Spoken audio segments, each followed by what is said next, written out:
Então, boa noite a todos e a todas. Meu nome é Maria Cristina Teixeira, eu sou advogada. Costumo brincar que eu me formei no século passado, né? Porque eu sou literalmente do século passado mesmo. Então, eu sou graduada, sou mestre, sou doutora em Direito pela PUC São Paulo. Na PUC, o meu mestrado e o meu doutorado são em Direito Constitucional, e aí eu escrevi sobre o direito à educação. Então, escrevi sobre a federação, a repartição de competências para a realização do direito à educação, e depois escrevi sobre educação para a cidadania como fundamento do Estado Democrático de Direito. Então, brevemente, essa é a minha experiência. Eu sou advogada desde 1987, sou professora universitária desde 1995, e é uma honra estar aqui com todos vocês para a gente conversar um pouco a respeito desse tema tão importante que é hoje o controle de constitucionalidade, né? Então, começando aqui, hoje a gente vai falar um pouco dessa questão das noções históricas e de uma noção geral de por que a gente precisa realizar... Oi, desculpe. É só por mim, não vi até que horas que vai se haverá um... Isso era uma coisa que eu peço desculpas, esqueci de combinar com vocês. A aula vai das 19 às 21. Como o tema é árido, é pesado, eu pensei que lá pelas 20 horas a gente pode ter uns 5 minutos para tomar uma água, dar uma respirada. Podemos fazer assim? Então, combinado? Pessoal do online, tudo bem? Então, é isso. Bom, então, o que a gente vai fazer hoje? Hoje nós vamos ver o que é o controle de constitucionalidade, por que o controle de constitucionalidade é realizado no Brasil e em outros países, o que é o controle de constitucionalidade? Há controle de constitucionalidade nos outros países da América Latina, nos outros países do Mercosul, especialmente? E depois a gente vai ver como é que o controle de constitucionalidade ele se estabelece nas constituições brasileiras. O Brasil teve até hoje 7 constituições.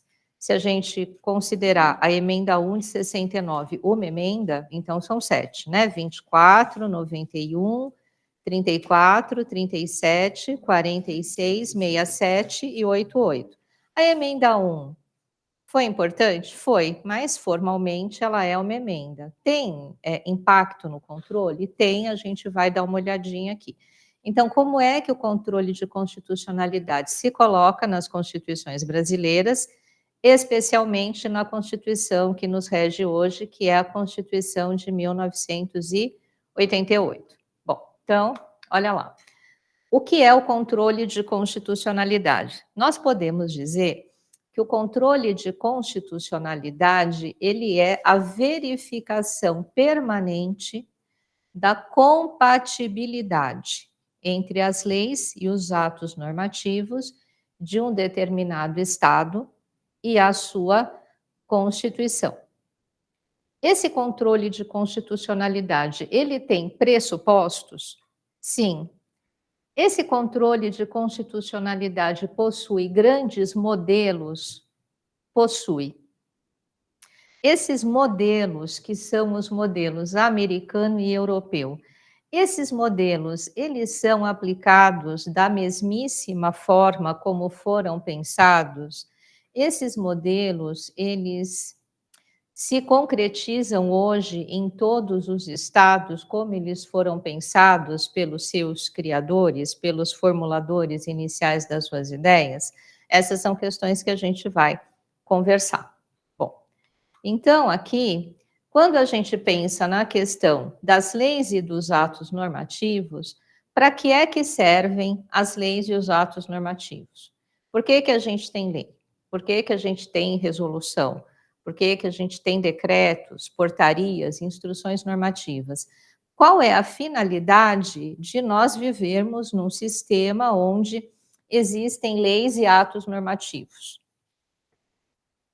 Só para a gente estudar bastante lá na faculdade, no curso de Direito, e depois ficarmos aqui nos debatendo a respeito da validade, da não validade, da invalidade desses atos? Não. As leis e os atos normativos, eles fazem parte do quê? Eles fazem parte de um sistema social no qual nós vivemos, no qual nós estamos inseridos. E as leis e os atos normativos, eles são fundamentais, eles são importantes para a regulação das nossas relações sociais. Então, isso se coloca desde a estrutura dos poderes até as questões mais comezinhas de, por exemplo, a licença para construir, a carteira nacional de habilitação, eu poder votar. Então, eu tenho o meu título de eleitor e aí eu mudo de uma cidade para outra, de um bairro para outro e preciso mudar o meu domicílio eleitoral, preciso mudar lá a zona na qual eu voto. Então, vejam, a lei, ela é um aspecto importantíssimo da nossa vida. Agora, tão importante quanto a lei, também é importante o fato de eu saber que as normas jurídicas, elas têm uma divisão importante. As normas jurídicas, elas se dividem em princípios e regras. O que é princípio? O que é regra? É tudo igual? Então, os princípios são aquelas normas grandemente abstratas que servem como fundamento, que servem como pano de fundo para orientar as nossas ações. Então, vamos pensar lá na Constituição Federal, lá no artigo 1º, que tem vários princípios, né? Começa lá. A República Federativa do Brasil. Só aí a gente tem 2 princípios, né? Princípio republicano, princípio federativo. Se constitui em um Estado democrático de direito. 3º princípio.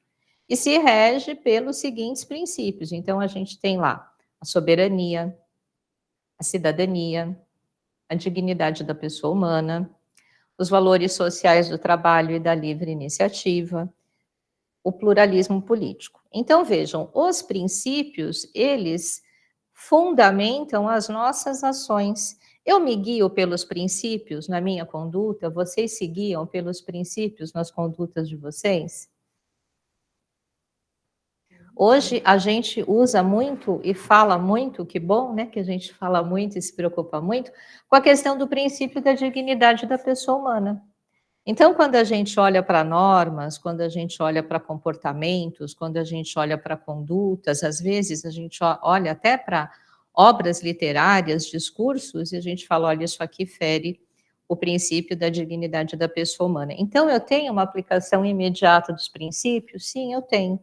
Mas, por outro lado, os princípios, eles também são vetores que me auxiliam na interpretação jurídica.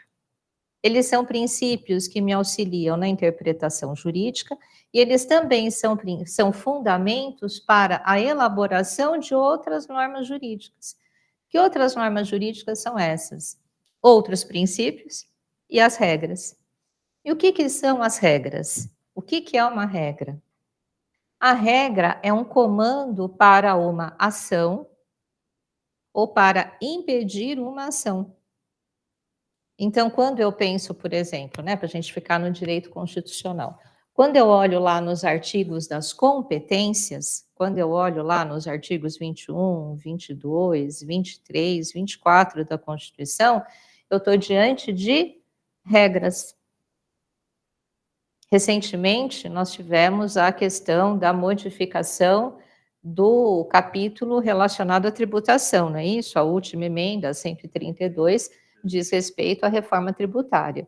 E aí a gente tem lá um conjunto de princípios e a gente também tem regras. Se a gente pensar nessa questão do destino como o local onde a tributação será realizada, isso é um princípio. Se a gente pensar nas regras relacionadas à tributação, alíquotas e tudo isso, são o quê? São regras, são normas de comando para fazer ou para não fazer. Então, as normas jurídicas, elas são fundamentais. Agora, as normas jurídicas, elas são extremamente fundamentais porque, como eu disse anteriormente a vocês, elas regem a nossa vida. Agora, quando eu digo que as normas jurídicas regem a nossa vida, eu passo por uma questão muito importante, que é a questão da aplicabilidade das normas jurídicas.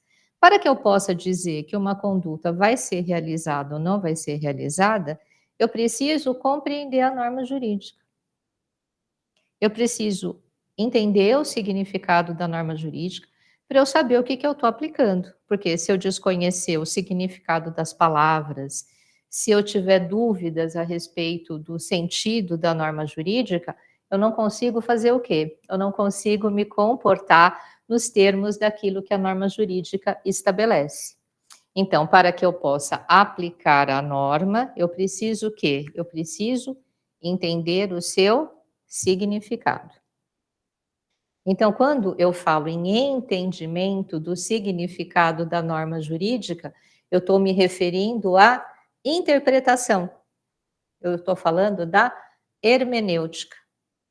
Então, eu tanto preciso compreender os princípios e as regras quando eu estou elaborando a norma jurídica, como eu também preciso compreender os princípios e as regras quando eu estou elaborando a norma jurídica. Então, eu preciso entender qual é o alcance, eu preciso entender como é que eu aplico, eu preciso entender qual é o limite da aplicação. Então, isso é interpretar. E aí é que entra duas questões extremamente importantes. Quando eu falo em controlar a constitucionalidade, eu estou falando em ter um juízo de valor a respeito de uma norma jurídica. Eu não tenho uma conta, eu não tenho 2 mais 2 é igual a 4. Eu não tenho uma...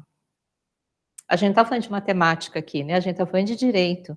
Então, é claro que eu posso ter uma interpretação de uma norma jurídica e você pode ter outra, e você pode ter outra, e você pode ter outra. Não é assim que a gente advoga? A gente pensa de um jeito, aí a gente vai lá perguntar para o juiz fala, não, não é assim, ou então é desse jeito, não é? Deferimento e indeferimento, não é assim? E quando a gente pensa no STJ, no Supremo Tribunal Federal, no Tribunal Superior Eleitoral, tão em voga ultimamente, a gente está falando o quê? A gente está falando na compreensão, na interpretação da norma jurídica. Então, quando a gente pensa na questão da constitucionalidade, uma questão extremamente importante é essa, é a interpretação. Porque quando o Supremo Tribunal Federal diz que uma norma é inconstitucional, o que ele está fazendo? Ele está exercendo o quê? Um juízo de interpretação.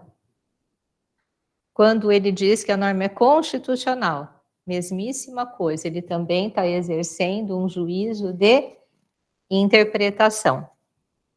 Qual que é a diferença entre a interpretação do Poder Judiciário e a nossa interpretação individual, a nossa aqui na sala, de cada um de nós, do pessoal que está nos assistindo online? Qual é a diferença?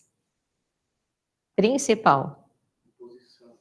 A imposição. Então, quando nós interpretamos, nós estamos dando o quê? Uma opinião qualificada, somos advogados, estudamos as leis, os princípios e tudo isso.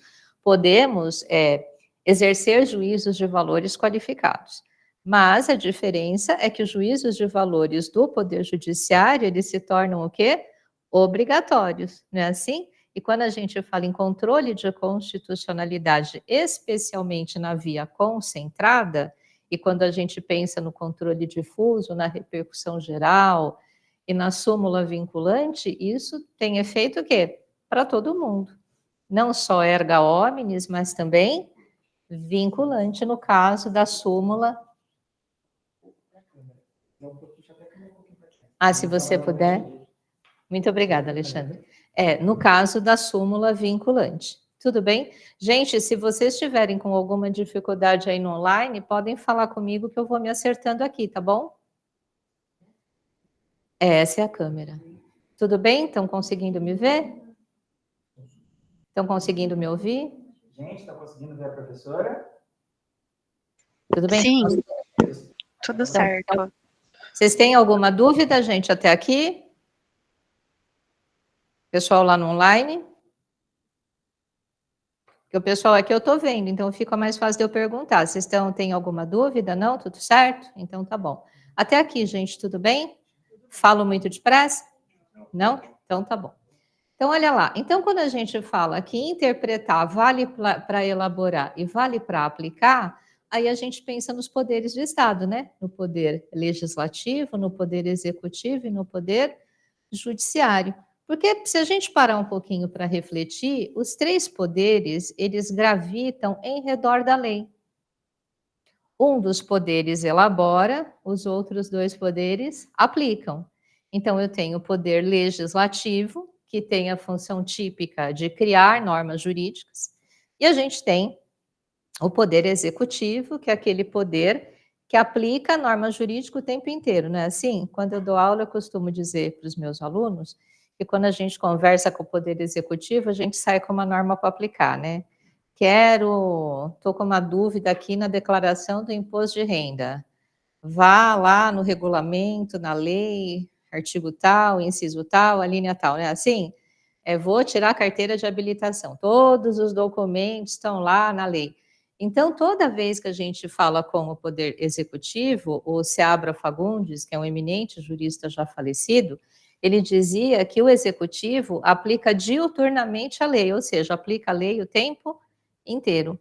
E o Poder Judiciário, ele aplica a lei aos casos concretos levados ao seu conhecimento. Então, quando o Executivo aplica a lei e quando o Judiciário aplica a lei, tem interpretação aqui? O que vocês acham? Quando a gente vai falar, por exemplo, com a Fazenda Pública a respeito de um caso de um cliente, com a Fazenda, com a Receita Federal, normalmente a gente tem uma interpretação infinitamente mais benigna da lei do que a Receita, não é assim? A Receita tem aquela interpretação restrita em prol da Fazenda, não é assim? Em prol do Poder Executivo, e a gente, de regra, tem uma interpretação mais flexível. Isso resulta do quê? Isso resulta do que não, no quê? Na aplicação da lei. Quando nos consultam, a gente tem uma visão, quando se consulta a Receita, se tem outra visão. Tudo bem até aqui? Tá. Então, quando a gente trata do controle de constitucionalidade,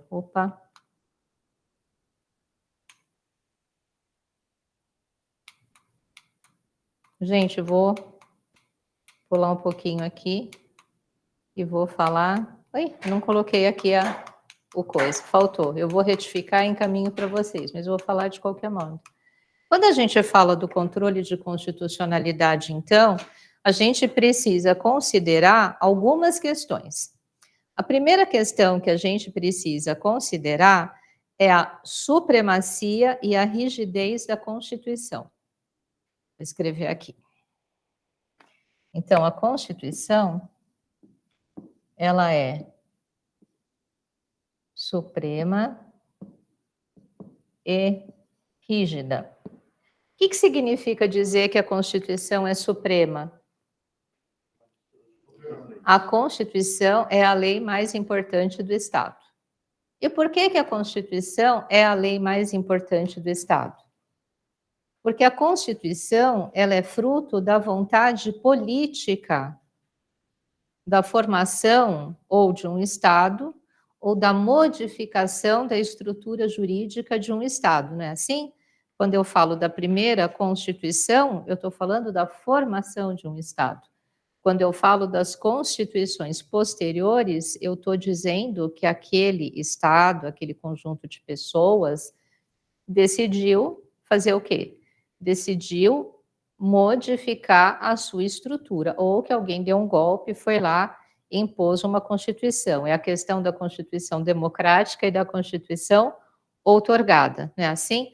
Mas quando eu digo que a Constituição é suprema, isso é muito importante. Por quê? Porque como ela é a lei mais importante do Estado, e como é a Constituição que dá estrutura ao Estado, que confere poder aos poderes, eu tenho aqui uma diferença bastante importante entre poder constituinte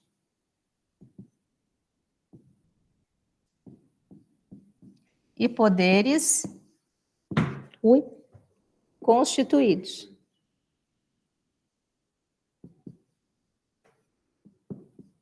que é o poder constituinte? O poder constituinte que eu estou falando aqui é o poder constituinte originário. É aquele poder que cria uma Constituição, que pode ser fruto da vontade do povo, como também pode ser fruto da vontade de um grupo que decida modificar o Estado. Por outro lado, quando eu falo de poderes constituídos, eu estou falando de quem?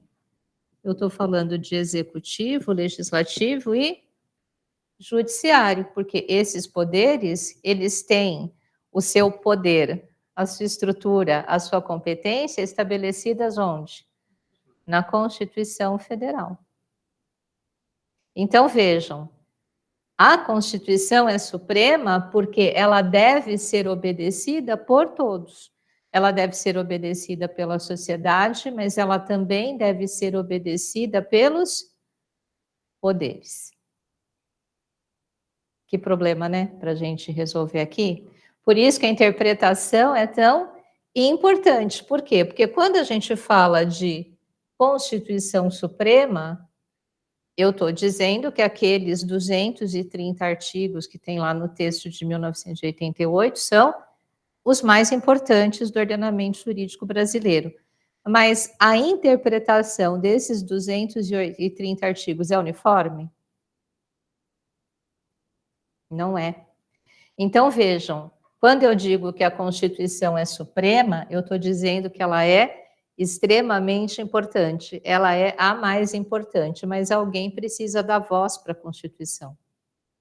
Dentre os poderes constituídos, alguém precisa realizar a função da guarda da Constituição. E entre nós, quem é esse poder? Poder Judiciário. Tudo bem? Então, vejam, isso é extremamente importante, porque quando a gente fala da interpretação, será que alguém queria fazer alguma pergunta? Acho que não. Quando a gente fala da interpretação, a gente está dizendo o quê? Toda vez que eu tenho alguma dúvida a respeito da Constituição, eu preciso solucionar essa dúvida. Mas os milhões de brasileiros, cada um vai solucionar a dúvida de um jeito e a gente vai conseguir aplicar a Constituição assim? Não, é preciso que eu tenha o quê? Que eu tenha dentro dos poderes constituídos um poder, entre nós o poder judiciário, que guarde a Constituição. Guardar a Constituição significa o quê? Significa cuidar da sua interpretação, zelar pela sua aplicabilidade. Então, ainda o Poder Judiciário, ainda no nosso caso, o Supremo Tribunal Federal, que lá no artigo 102, inciso 1, está expressamente investido da função de guardar a Constituição, ele também está submetido à Constituição. Ele também deve se curvar o quê? À Constituição Federal, que é suprema. Tudo bem até aqui? Tá. Quando a gente fala de supremacia da Constituição, ainda é importante fazer uma distinção entre normas constitucionais materiais e normas constitucionais formais.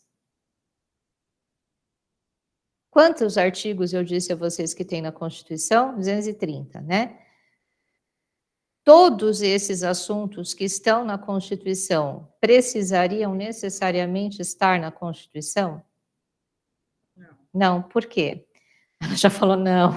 Por quê? Porque o que a Constituição tem que fazer? Qual é a função da Constituição? Se a gente voltar lá no século XVIII, lá no constitucionalismo clássico, a Constituição, ela é o quê? É um grande limitador do exercício do poder pelo Estado. Então, os revolucionários, os enciclopedistas, eles viam a questão do poder absoluto na França e eles entendiam o quê? Eles entendiam que o exercício do poder político, ele precisa ser o quê? Limitado. E essa limitação do exercício do poder político necessitava do quê? De um documento legal que estabelecesse esta limitação. Então, o que a Constituição ela faz classicamente? Primeiro, ela cria ou estabelece a forma do Estado. Segundo, ela estabelece a forma de governo. Terceiro, ela estabelece a estrutura dos poderes. Quarto, ela cria a forma de aquisição e exercício do poder político. E quinto, ela trata dos direitos e garantias fundamentais. Isso é clássico, todas as constituições precisam tratar desses assuntos. Se faltar um assunto, não é uma constituição. Agora, por outro lado, no século passado, no século XX, os doutrinadores do direito constitucional passaram a entender que é preciso também que a Constituição estabeleça vetores, estabeleça limites, estabeleça parâmetros, caminhos para que o Estado realize as suas ações. E aí se incluem os princípios fundamentais. Então, as constituições que foram elaboradas a partir da década de 70 do século passado passaram a incluir nos seus textos princípios fundamentais. É o caso da Constituição de 1988, que já começa com o título 1, chamado Dos Princípios Fundamentais do Estado. Então, isso é extremamente importante, porque quando eu falo desses 6 assuntos, eu estou falando do conteúdo material da Constituição.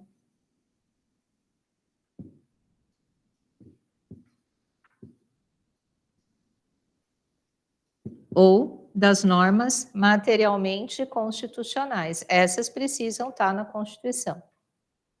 E as outras precisam estar na Constituição?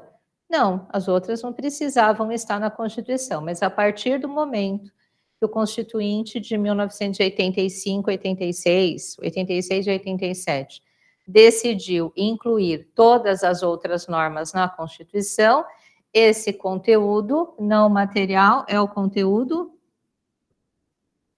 formal. Ele é importante? É. Se eu quiser mexer num conteúdo formal, eu também preciso ter uma emenda à Constituição? Preciso.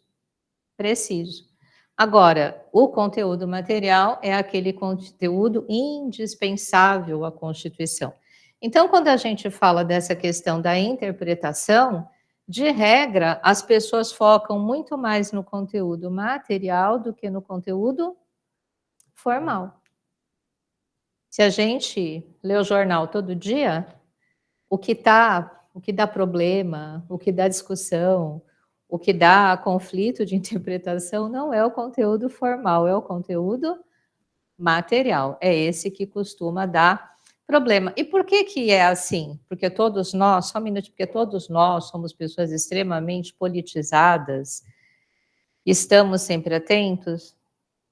Eu acho que não, mas eu penso que essas questões materiais, elas já estão tão engendradas na nossa cultura, na nossa vida, naquilo que a gente entende que é fundamental, que quando mexe com isso, a gente já sabe que isso é importante, que a gente precisa pensar bem no limite daquilo que vai atuar para que nós não percamos aquela estrutura que nos fez mudar a Constituição lá em 1988. Diga.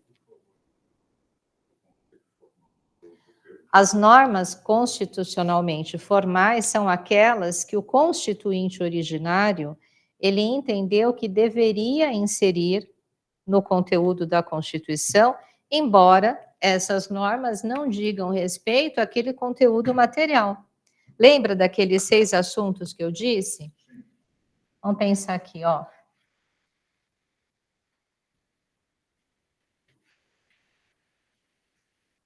Quando a gente pensa em forma de Estado, forma de governo, estrutura dos poderes, aquisição e exercício do poder político, direitos e garantias fundamentais e princípios fundamentais, isso aqui é materialmente constitucional, isso aqui tem que ter. Se você falar, mas professor, onde é que eu vou achar isso aqui? Ué, título 1, título 2, aquisição e exercício do poder político lá nos artigos de cidadania, salvo o melhor juízo, artigo 14, artigo 15, artigo 16. Estrutura dos poderes, artigo 2º, e depois lá do artigo 44 até salvo o melhor juízo, artigo 128, por aí, né? Depois, se a gente pensar na forma de governo, república. Se a gente pensar na forma de Estado, federação. Então, quando a gente sai lá dos direitos e garantias fundamentais, quando você entra lá no artigo 18 da Constituição, você já está falando do quê? Da estrutura do Estado brasileiro. A União, que é o todo, estados, municípios, Distrito Federal. Então, você está aqui, né? Então, quando a gente lê a Constituição pela primeira vez, a gente faz um checklist, né? Tem tudo isso aqui? Se tiver, é uma Constituição. Ah, está faltando uma coisa, então não é uma Constituição. Se a gente pensar nos direitos e garantias fundamentais, eu falei aqui do título 2, né? Mas a gente pode pensar no título 8 da ordem social, que tem lá os direitos sociais, os direitos difusos e os direitos coletivos. Tem idoso, criança e adolescente, meio ambiente, a questão dos povos originários, né, que na Constituição estão tratados como índios. Todas essas questões estão lá no título 8, não estão aqui no título 2, mas também são questões de direitos fundamentais, difusos, mas direitos fundamentais. Então, esses temas aqui, eles têm que estar na Constituição, os outros estão por vontade do Constituinte, em muitas questões, se a gente olhar, por exemplo, a questão do direito ao autor, das obras sonoras e de radiodifusão, tudo isso foi um movimento daquele momento, que as pessoas se sentiam desprotegidas lá na Constituinte e pugnaram para que aqueles direitos também expressamente ali estivessem, como outras tantas questões. Então, tudo aquilo que está na Constituição, mas não diz respeito a esses assuntos, são normas formalmente constitucionais. Elas são menos importantes por isso? Não, elas também, se tiverem que ser modificadas, terão que ser pelo processo de emenda? Sim, terão. Agora, elas não são normas materialmente constitucionais. Você ia falar alguma coisa? Como que se relaciona com o material? Então, aí eu diria para você que hoje não há constituições que sejam sintéticas, né? As constituições hoje, elas têm uma tendência a serem extensas. A Constituição da Índia é maior ainda que a Constituição brasileira. A Constituição brasileira tem 230, 240 artigos, salvo o melhor juízo. A Constituição da Índia tem 310. Agora, se você olhar para a Constituição dos Estados Unidos da América do Norte, ela é uma Constituição sintética.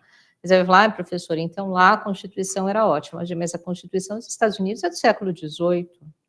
Se a gente pensar que na Constituição dos Estados Unidos não está previsto o direito à saúde, não estão previstos os direitos difusos e coletivos. Por quê? Porque esses direitos nem eram sistematizados naquele momento em nível constitucional. Então, eu acho que fica muito difícil hoje se pensar numa Constituição que seja uma Constituição puramente material. Se a gente pensar nos embates que estão acontecendo no Chile, onde se tenta fazer uma Constituição e, num primeiro momento, as pessoas votaram pouco, né, na questão da Assembleia Constituinte, mas depois, quando leram a Constituição, disseram, não quero essa aqui não, fica do período ditatorial mesmo, né.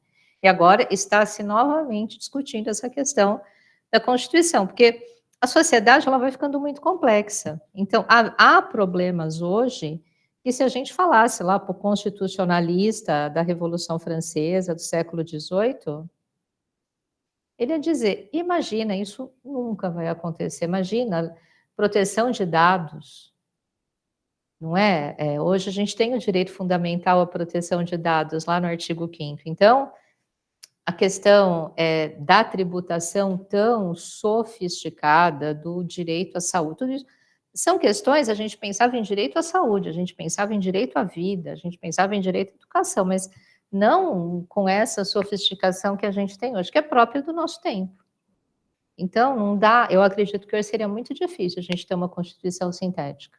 Ainda que, tratando desses temas, né, como a Constituição dos Estados Unidos, de fato é sintética, mas os direitos fundamentais estão em emendas, não estão no texto original, eles foram colocados por emendas, eu acho muito difícil que a gente hoje pudesse elaborar uma Constituição, a ver, né, agora quando a Constituição do Chile sair, se sair agora em algum momento, quantos artigos terá essa Constituição, né? Porque a tendência, eu acho que como a sociedade é mais complexa e é uma Constituição democrática, acho que a tendência é que se leve toda essa complexidade, essas dúvidas, esses anseios a essa Constituição.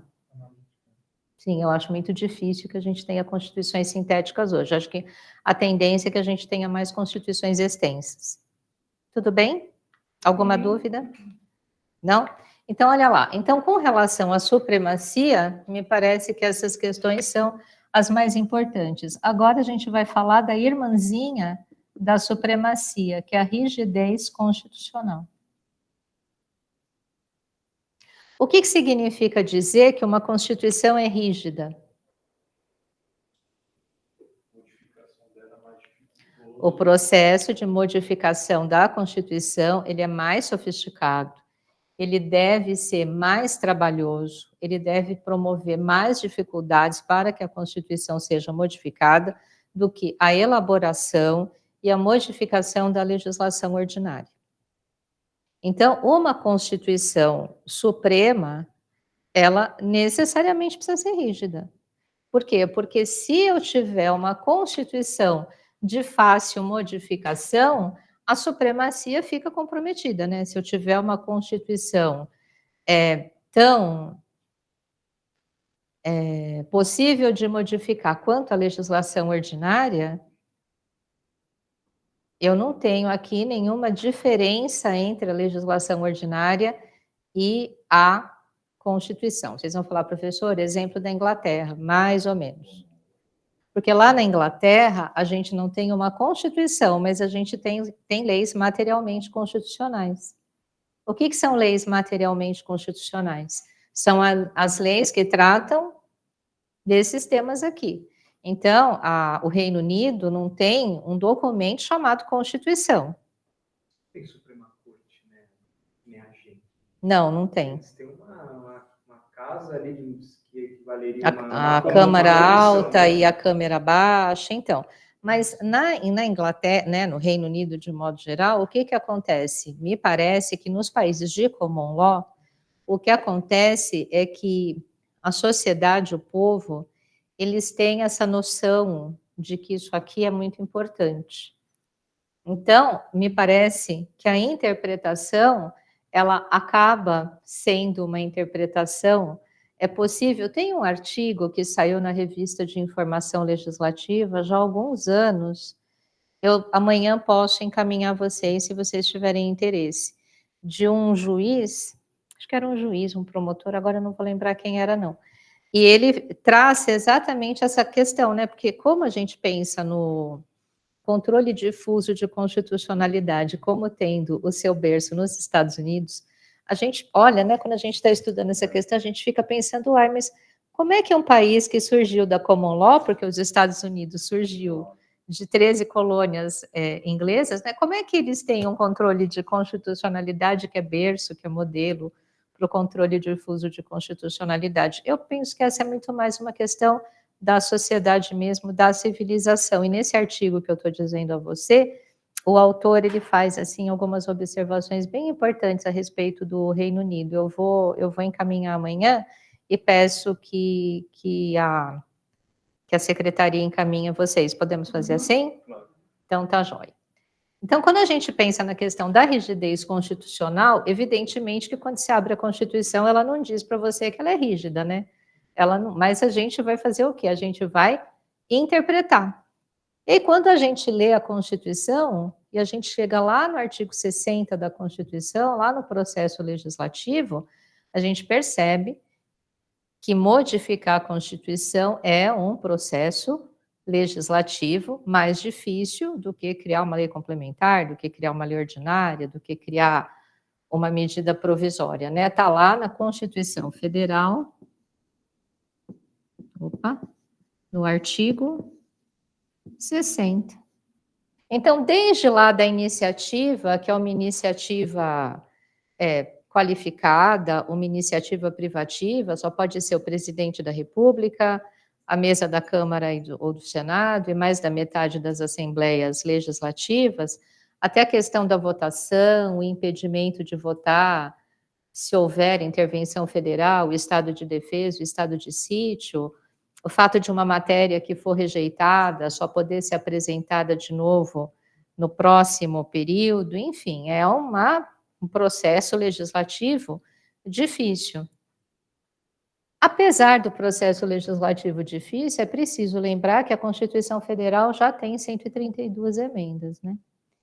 Então, mais as 6 do processo de revisão. Então, em que pese o processo ser um processo trabalhoso, ainda assim, houve aqui uma grande modificação do texto original de 5 de outubro de 88 até hoje. Se a gente pensar que a Constituição tem o quê? 36 anos? 37? 88, 98, 8, 18, 36, né? Vai fazer 36 em outubro. Então, é uma modificação bastante importante. Então, quando a gente pensa na rigidez constitucional, me parece que ela é um suporte, ela é um corolário da supremacia.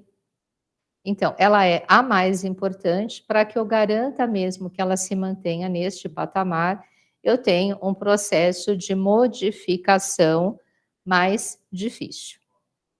O processo de modificação da Constituição é mais difícil.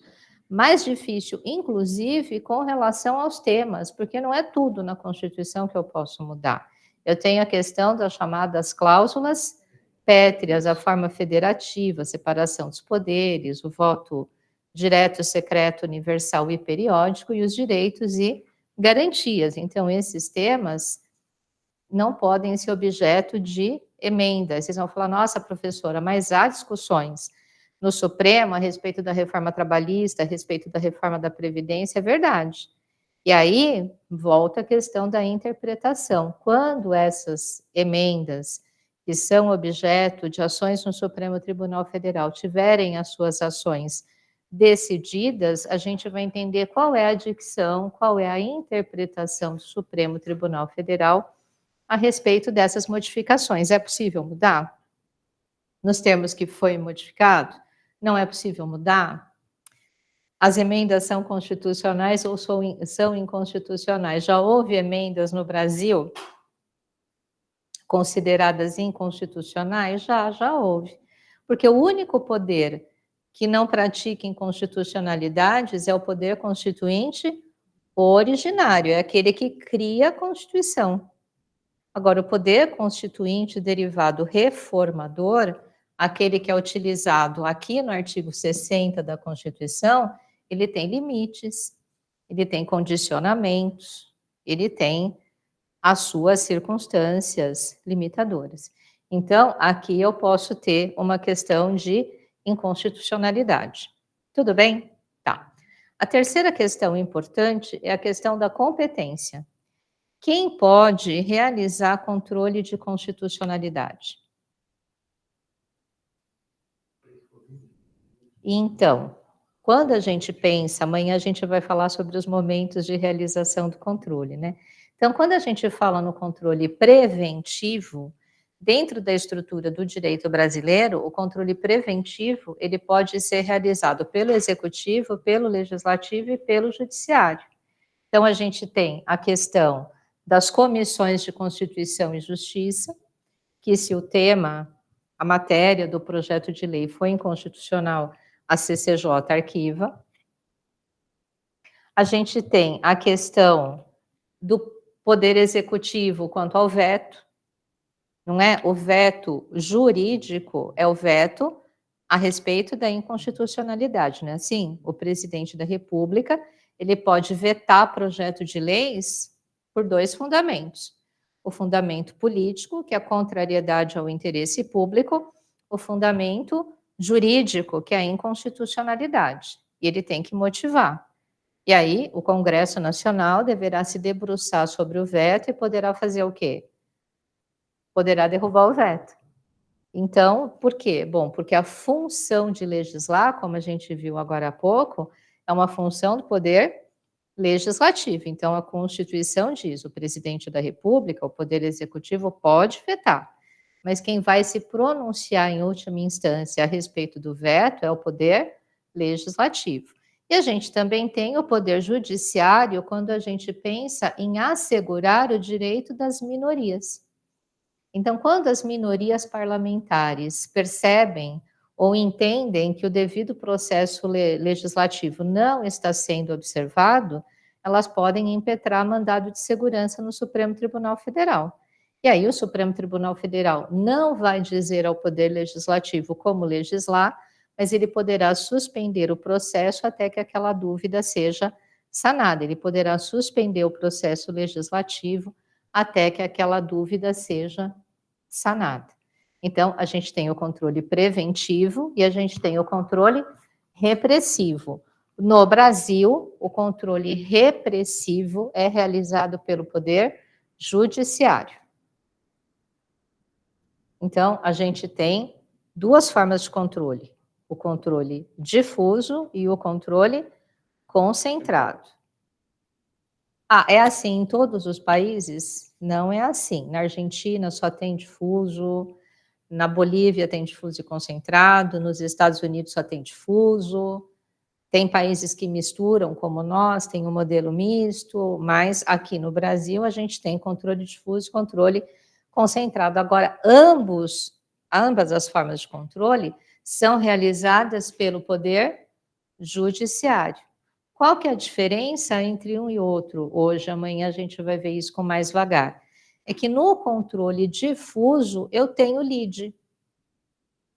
Então, no controle difuso, eu tenho uma situação da vida, uma situação concreta, que eu preciso levar ao Poder Judiciário. Mas aquela norma que eu estou discutindo, ela é uma norma que eu entendo ser inconstitucional. Então, é como se fosse um incidente, uma questão preliminar.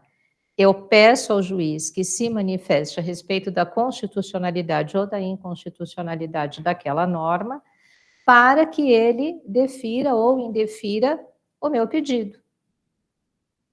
Então, isso pode ser feito por qualquer juiz, em qualquer instância, em qualquer grau. Ah, o Supremo Tribunal Federal não faz isso. Faz, quando ele julga mandado de injunção de servidores em nível, em representações nacionais de servidores, ele está fazendo o quê? Um controle de constitucionalidade da omissão por meio da via difusa, que é o mandado de injunção. STJ pode fazer, qualquer tribunal pode fazer, o juiz de primeira instância, qualquer juiz pode fazer, desde que eu leve a ele uma questão, de fato, uma questão da vida, um processo, e nesse processo eu esteja discutindo uma questão de constitucionalidade. Diga. No controle conceitual, depois que o STF, na verdade, difuso, né? Que o STF declara inconstitucionalidade de uma lei, naquele caso, remete para o Senado, porque o controle é da ONU, eles entendem. Ali o legislativo não está fazendo, de acordo com o controle discricionário, né? Um controle de constitucionalidade repressivo. Você está dizendo quando o Supremo Tribunal Federal, no controle difuso, em recurso extraordinário, ele reconhece a inconstitucionalidade da norma, ele pede ao Senado Federal que suspenda a execução? Não, eu entendo que não, porque veja, quando o Supremo Tribunal Federal pede ao Senado que suspenda a execução da norma, o Supremo Tribunal Federal já resolveu. Ele diz assim, olha, a norma é inconstitucional. E eu peço, então, que se suspenda a execução da norma para quê? Para que outras questões inconstitucionais da mesma natureza não aconteçam. Então, ele não é obrigado. Aí, se ele não quiser declarar, vão continuar chegando. Se você der uma olhada no livro do professor, do ministro Gilmar Mendes, ele vai dizer que depois da repercussão geral e da súmula vinculante, essa questão acabou se tornando uma questão meio que inaplicável, porque o Supremo Tribunal Federal, ele já estabelece o efeito erga omnes, ele já diz, no caso da repercussão geral, que não tem repercussão, então que não vai discutir aquela questão no mérito de recursos extraordinários, essa é a opinião do ministro Gilmar Mendes, né? Há opiniões contrárias, mas o Supremo Tribunal Federal, ele não está obrigado, até porque se ele tivesse, isso seria uma ingerência, né? Mas ele não pode modificar. Então, ele pode não fazer, mas modificar a decisão do Supremo ele não pode. Então, quando o Supremo pede a suspensão de uma norma, ele está pedindo por motivo determinado daquela determinada norma naquela situação. Suspensa de execução em nível federal, estadual e municipal, do jeito que o Supremo pedir para o Senado. Vamos pensar que, por exemplo, o que eu fiz de errado agora, Alexandre? Oh, meu Deus, é que eu não paro quieta, né? Gente, me perdoem. Deixa eu ficar aqui quietinho. O Supremo Tribunal, vamos imaginar que o Supremo Tribunal, que o Supremo Tribunal Federal peça ao Senado a suspensão de uma lei municipal. Vai ser naquele município, né? Sim, se a lei for municipal, se a lei for estadual, porque, vejam, ao contrário do que acontece no controle concentrado, com exceção da DPF, onde, em que pese o dispositivo está impugnado, você pode discutir lei municipal, na ADO. Na ADO você vai discutir omissão, então, né? Na ADC e na ADI, você só pode discutir na ADI lei federal e lei estadual, e na ADC lei federal. Então, você só vai tomar contato com a lei municipal no Supremo Tribunal Federal por via de recurso extraordinário, quando chegar e depois da emenda 45, se houver repercussão. Então, se a lei é municipal, pode ser que você tenha, por exemplo, nós estamos no município de São Paulo, pode ser que a gente tenha uma lei de São Paulo e uma lei de Guarulhos sobre o mesmo tema, mas que trate do mesmo tema de formas diferentes. São Paulo trata de um jeito, Guarulhos trata de um outro. E aí, o Supremo Tribunal Federal pede ao Senado para suspender determinado dispositivo da lei paulista. O que acontece com a lei de Guarulhos? Nada. Porque ela é uma lei municipal. Então, se for uma lei estadual, isso, o mesmo raciocínio é verdadeiro, porque... Pronto, aqui dá para ver? Não, ainda nem cheguei, pode deixar, é aqui mesmo, pode deixar, eu estou escrevendo aqui algumas coisas. Está certinho aí. Então, quando a gente pensa numa lei estadual, vamos pensar uma lei de São Paulo e uma lei do Rio de Janeiro que trate de... questões de educação, de novo, ou questões de saúde que sejam matéria de competência estadual. Rio de Janeiro pode tratar de um jeito, São Paulo pode tratar do outro. Então, se suspender a lei estadual paulista, isso, a princípio... mas as leis são iguais. Mas ainda que as leis sejam iguais, no meu modo de ver, você tem que ter uma ação para a lei paulista, uma ação para a lei carioca. Então, pode ser que se entenda que a lei paulista é inconstitucional e a lei carioca não é? Isso acontece em mandado de segurança em matéria tributária inúmeras vezes, não é isso? Você entra com mandado de segurança por uma questão para o cliente A, e depois você discute a mesma questão em relação ao cliente B. Às vezes, uma questão fática muda todo o quadro, e o juiz aqui deferiu, e o juiz ali indeferiu, porque no controle difuso tem isso, né? Você não tem um efeito erga omnes, você tem um efeito interpartes. Se bem que a gente vai ver na próxima aula, ou na aula de quarta-feira, que em algumas decisões de recurso extraordinário, o Supremo Tribunal Federal tem reconhecido efeito erga omnes. Dependendo da relevância de algumas questões, o Supremo Tribunal Federal tem reconhecido. Isso causa problemas? Eu diria para você que mais do que problemas, causa confusão. Porque a gente olha e fala, ué, mas esse controle aqui não é aquele do efeito interpartes? E aí ele tem efeito, né? Fica assim, meio... Fica confuso, né? Para quem lida o tempo inteiro e tem, assim, alguma familiaridade, sim, mas controle de constitucionalidade não é exatamente uma matéria simples, né? Embora ela seja uma matéria necessária para o nosso dia a dia. Tudo bem até aqui? Tá, então a competência do Poder Judiciário. Lembrando aqui daquilo que eu disse lá no começo da aula, né, gente? Poder judiciário é poder constituído. Ele está subordinado à Constituição? Tá. Mas ele também interpreta? Sim. Então, a interpretação, ela nunca vai ser a mesma para todo mundo, né? Cada um, de regra, tem. A diferença, eu sempre digo, né, da interpretação jurídica, é que na interpretação jurídica a gente tem os métodos e a gente tem os princípios. Então, não é uma coisa que eu diga assim, eu acho, eu entendo, eu quero, né, eu escolho. Não. Quando a gente fala de interpretação da Constituição especialmente, a gente tem lá os princípios específicos de interpretação constitucional. Então, isso faz com que a interpretação seja o mais objetiva possível. Mas a interpretação é 100% objetiva? Não é. Por quê? Porque quem interpreta é uma pessoa, quem interpreta são pessoas. Quando a gente pensa numa turma, quando a gente pensa no pleno, muitas vezes a gente vê que as pessoas concordam na conclusão, né? A lei é inconstitucional, mas um diz que a lei é inconstitucional por isso, outro diz que a lei é inconstitucional por aquilo. Outro... Por quê? Porque há diversas interpretações. Isso tem o lado bom, isso também tem o lado de que em alguns momentos causa aí uma certa confusão para a gente entender o que está acontecendo. Tudo bem? Tá.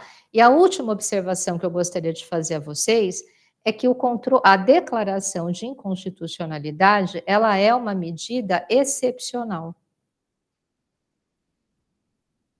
Por que ela é uma medida excepcional?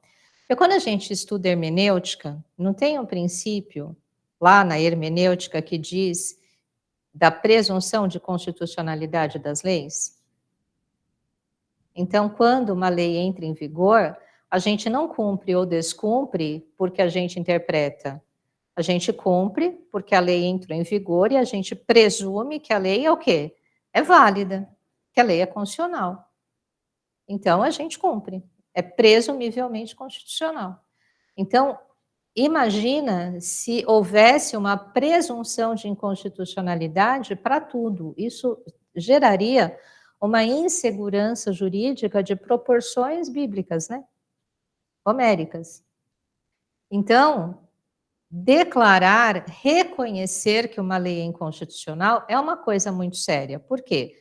Porque nós contratamos, nós vivemos, nós realizamos as nossas atividades de regra com base em leis que a gente presume que são o quê? Válidas. Então, quando a gente reconhece que uma lei é inconstitucional e a inconstitucionalidade não tem a modulação temporal dos efeitos, se a lei é inconstitucional com efeito ex tunc, isso é uma situação bastante complexa. Se a gente pensar na situação do ICMS, que estão discutindo agora, a questão do PIS e do COFINS, é um dinheirão, né? É um dinheirão. Então, vejam, a consequência sempre quando você reconhece a inconstitucionalidade da lei.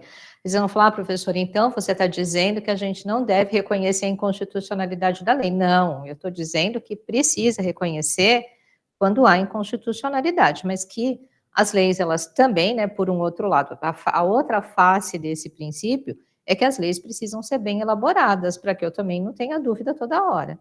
Né? Por quê? Porque se toda hora eu declaro, reconheço que uma lei é inconstitucional, isso provoca uma insegurança social extrema. Então, reconhecer a inconstitucionalidade de lei é medida excepcional, não é regra geral. Ah, eu vou ver aqui se a lei é constitucional, depois eu ver se eu compro. Não é bem assim, né? Porque imagina que insegurança que isso ia causar socialmente, então a gente cumpre.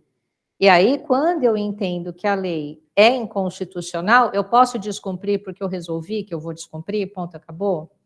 Eu preciso ter o quê? Eu preciso ter uma declaração do Poder Judiciário que concorde comigo.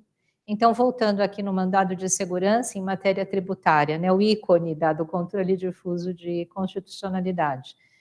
Quando eu digo que a lei é inconstitucional, eu vou pedir para o juiz o quê? Para o meu cliente não recolher com aquela alíquota, não recolher daquele jeito, vou dizer que a relação não valeu, mas não estou falando para todo mundo, estou falando para quem?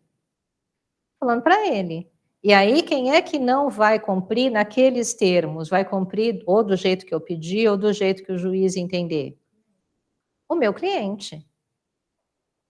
Tudo bem? E aí tem uma coisa no controle argentino que é muito interessante, que é a seguinte: você só pode discutir a constitucionalidade da lei se isso for um problema para você. Se isso não é problema para você, tem que ter legitimidade. Porque muitas vezes tem essa, a gente, de regra, assim, muitas vezes a pessoa não se preocupa em dizer, olha, isso para mim é um problemão. Não, lá você só pode discutir porque é um problema para você, porque se não for problema para você, você não pode discutir, porque o controle argentino, ele é o controle difuso puro dos Estados Unidos, então não é problema para você, você está discutindo isso, porque é mesmo, né? Nossa, professora, tem muito desdobramento, ou se tem. Ou se tem. E aí, quando a gente olha, né, para os outros países, até para os Estados Unidos mesmo, quando a gente vê essa discussão toda que está acontecendo agora lá, especialmente em matéria eleitoral, a gente olha e fala, gente, mas não acredito, é evidente. Gente, não é evidente, não acredito, eles têm um sistema totalmente diferente do nosso. Não, não, justiça eleitoral não.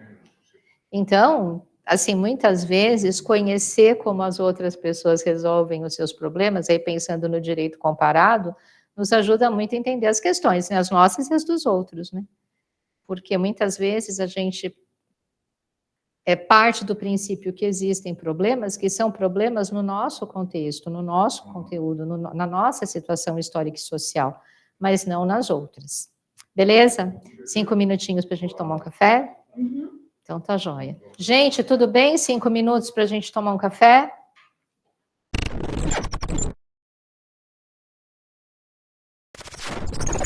Vamos lá, gente? Vamos retomar?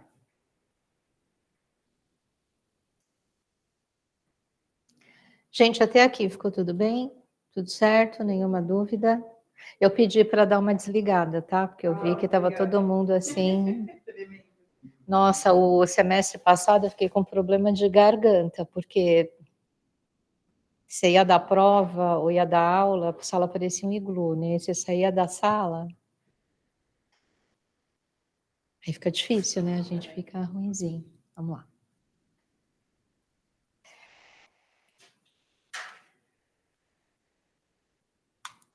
Bom, então olha lá, quando a gente pensa no controle de constitucionalidade, como a gente estava conversando antes do nosso intervalo, à vontade, nós temos duas formas de realização do controle, né? O controle difuso e o controle concentrado. Quando a gente pensa no controle repressivo, que é aquele que incide sobre a lei.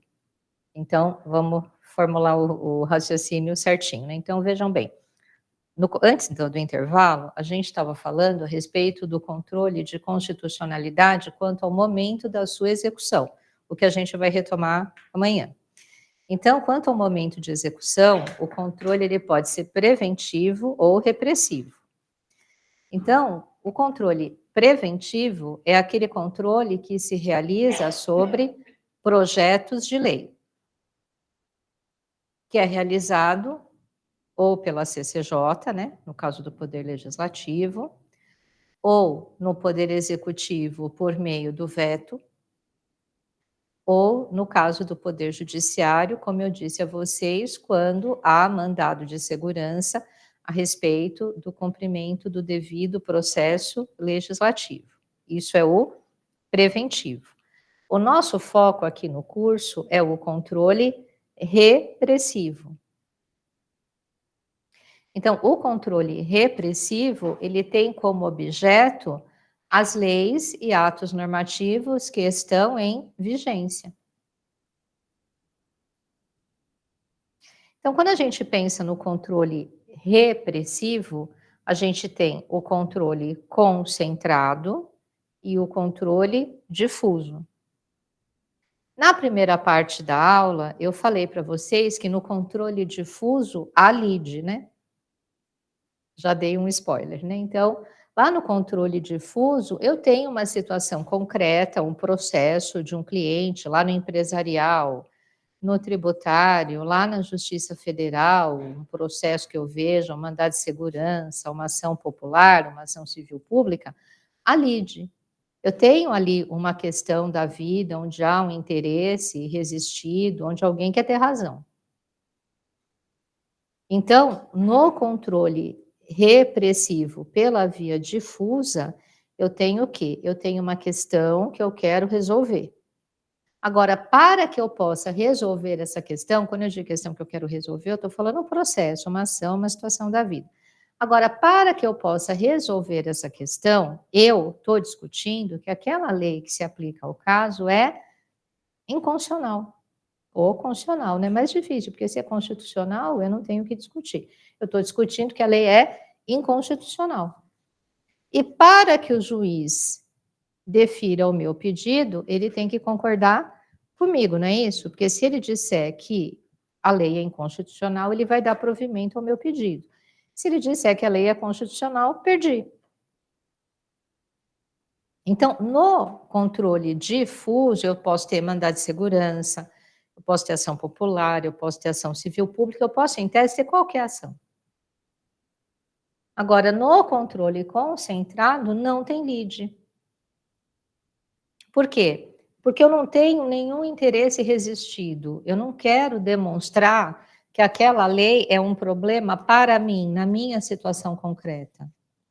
No controle então, olha só. No controle concentrado, eu não estou discutindo com ninguém. Mas eu olho para a lei e digo assim, nossa, parece que ela é inconstitucional, ou parece que aqui há uma lacuna que me impede de exercer um direito, de exercer uma prerrogativa da cidadania, ou há muito rumor a respeito da constitucionalidade dessa lei, isso fere a segurança jurídica, não é? No caso da DI, da DO e da ADC. Então, vejam, quando eu estou falando do controle concentrado, eu estou perguntando a um tribunal específico se aquela lei é constitucional ou inconstitucional, dependendo do meu pedido. Se eu estou entrando com uma ação direta de inconstitucionalidade, eu estou pedindo que o tribunal reconheça o quê?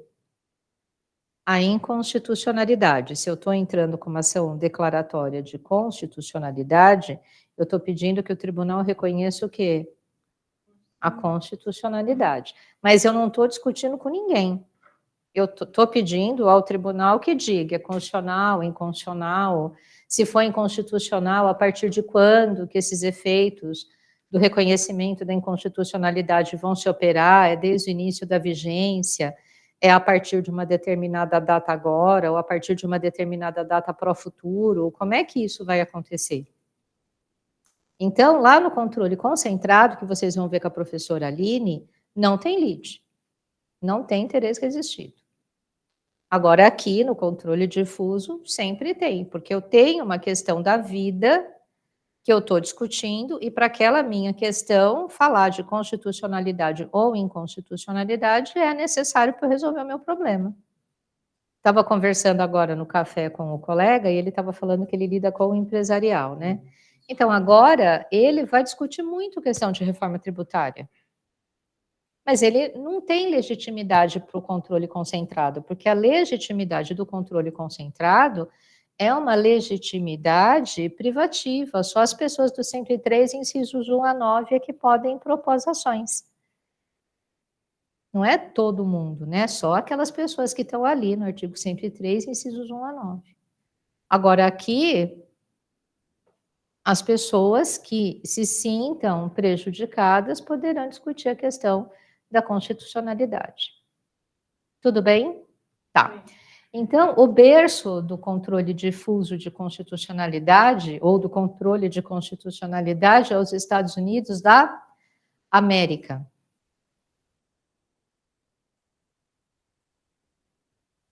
E a guarda da Constituição lá é feita pelo Poder Judiciário. Isso está na Constituição? Não. diretamente, assim, como está lá no 102 da Constituição Brasileira, não. Mas vejam, lá nos Estados Unidos, existe essa preocupação com a garantia da eficácia jurídica e social e da garantia de direitos. Isso é da estrutura do poder judiciário e da sociedade norte-americana.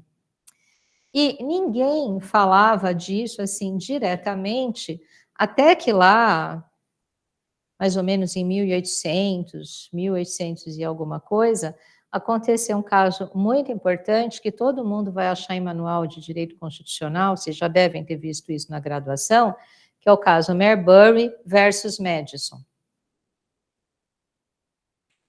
Não lembra? Vou contar a historinha do Marbury versus Madison para você. Quando o terceiro presidente norte-americano, gente, me corrijam se eu tiver depois errar, mas é o terceiro presidente norte-americano, John Adams, ele se elegeu e depois ele perdeu, ele não se reelegeu. E aí, quando ele estava saindo da presidência, ele pediu ao secretário de Estado dele, o Marshall, que nomeasse uma série de pessoas para cargos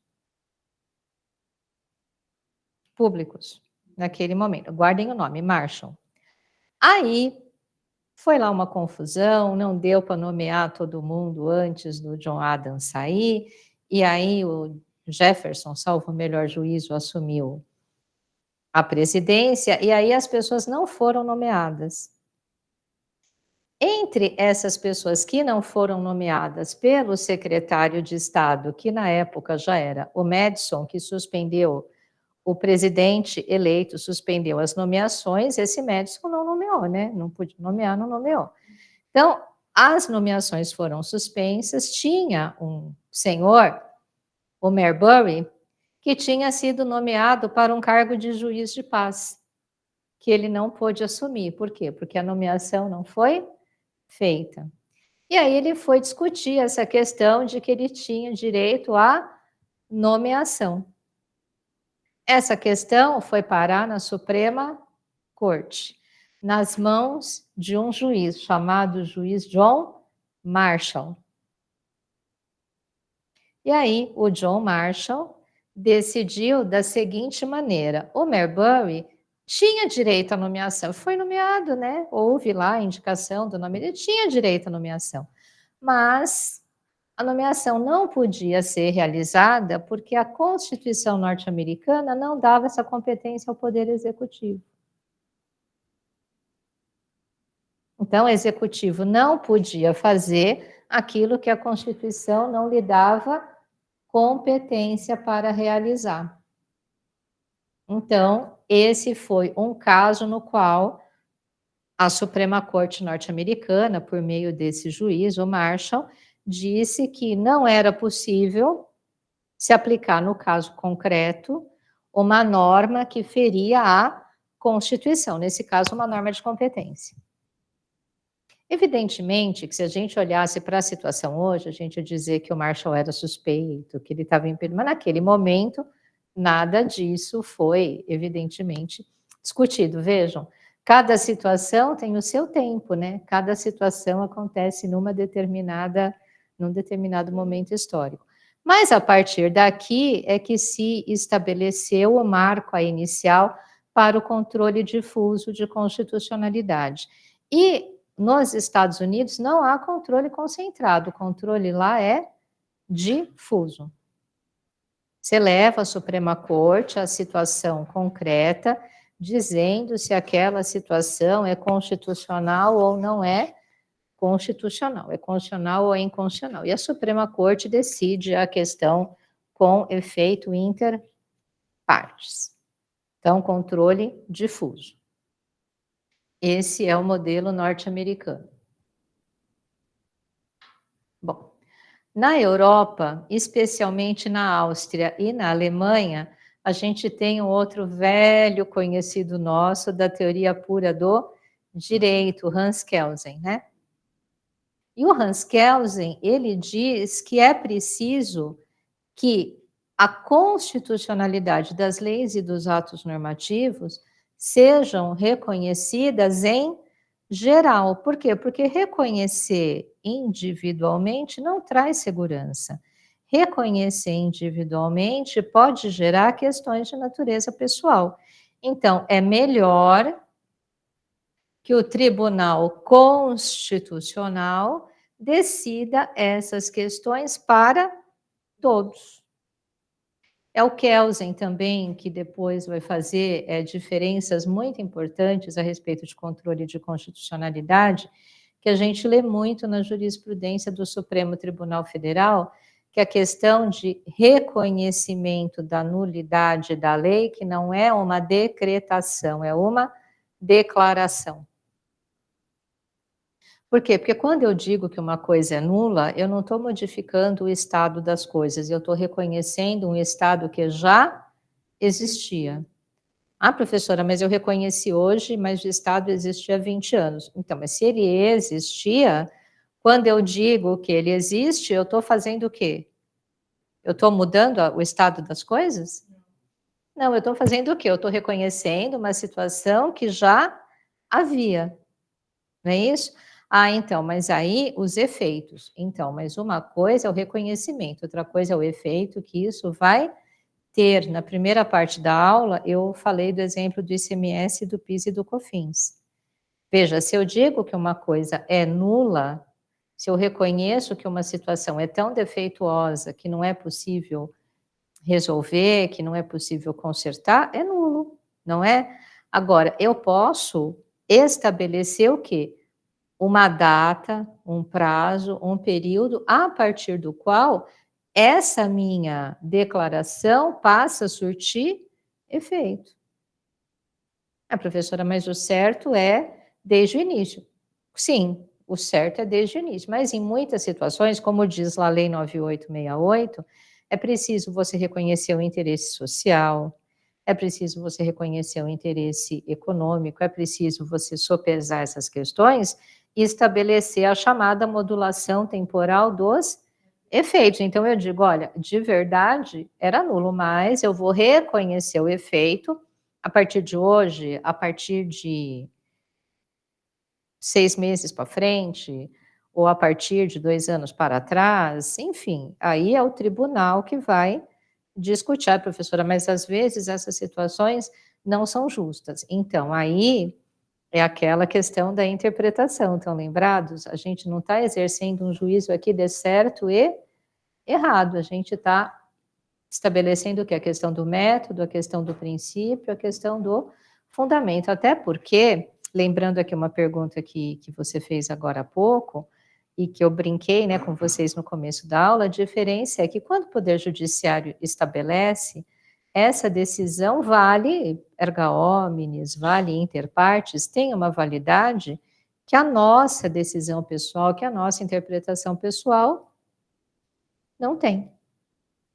Então, para além daquilo que a gente acha, né, que a gente acredita, que a gente fundamente, por mais razão que tenhamos, por mais validade que os nossos raciocínios tenham, tem essa questão da segurança jurídica das relações sociais que está, quer a gente queira, quer a gente não queira, vinculada à questão das decisões que conferem segurança. É, a partir daqui é, não é, a partir daqui não é. Você trabalhou com essas questões, você sabe que isso é muito importante, né? Porque você precisa ter um norte.